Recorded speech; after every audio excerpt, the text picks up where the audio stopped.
apie sniegą ir kelių valymą kalbamės su Punsko valsčiaus viršaičiu Vytautu Liškausku.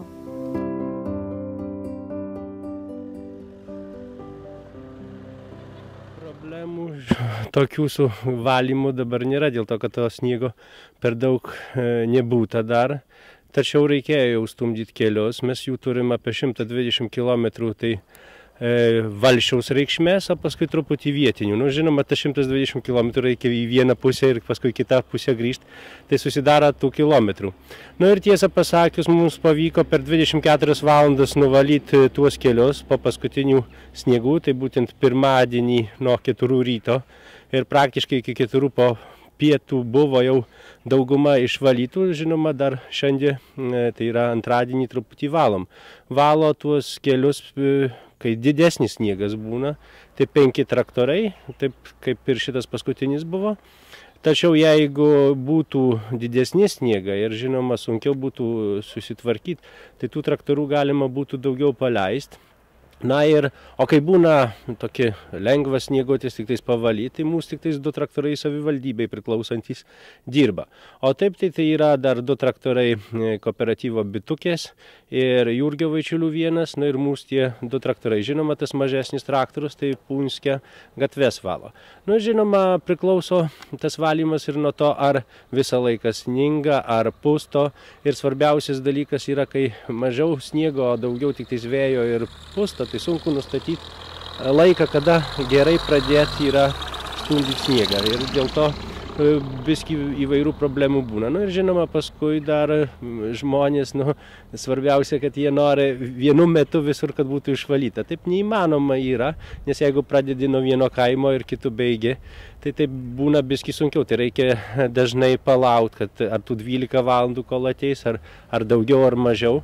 Tačiau stengiamės visur nuvalyti. Nu ir žinoma, ilgas valymas būna tada, kai žmonės nori, kad į jų gyvenvietės, reiškia kiemus net nustumt sniegą ir tada prasilgina tas laikas, nes tie patys, kurie nuogąstauja, kad ilgai negali sulaukti traktoro, kai sulaukia, tai irgi pralaiko ir reikia pas juos įstumdyti, tai paskui vėliau kur kitur negalima suspėti. Tai vis tiek norėčiau priminti, kad į kiemus tai mes neturim, neprivaloma mums valyti. Nu, žinoma, stengiamės irgi nuvalyti. Pavyzdžiui, jeigu kunigas kalėdoja, nes tokiu laiku būna dažniausiai, ar sergantys žmonės, ar vyresni žmonės, jeigu paskambina ir paklausia, tai ne tuo pačiu momentu, kai telefono sulaukia, bet vėliau biskutį stengiamės irgi padėti. Taip kad visada reikia kantrybės, nes mes, vienu žodžiu, valsčiui priklausantys keliai neturi būti jie juodi visų pirma ir iš viso turim tą, jie yra pagal valymo kategorijas tenais. Kažkur tai po 48 valandų galėtų būti pravažiuojami, tačiau mes tengiamės greičiau dėl to, kad suprantam ir visai būna ir pagelbinės reikia, pieninės važiuoja svarbiausia beveik pas kiekvieną ūkininką ir mūsų autobusai.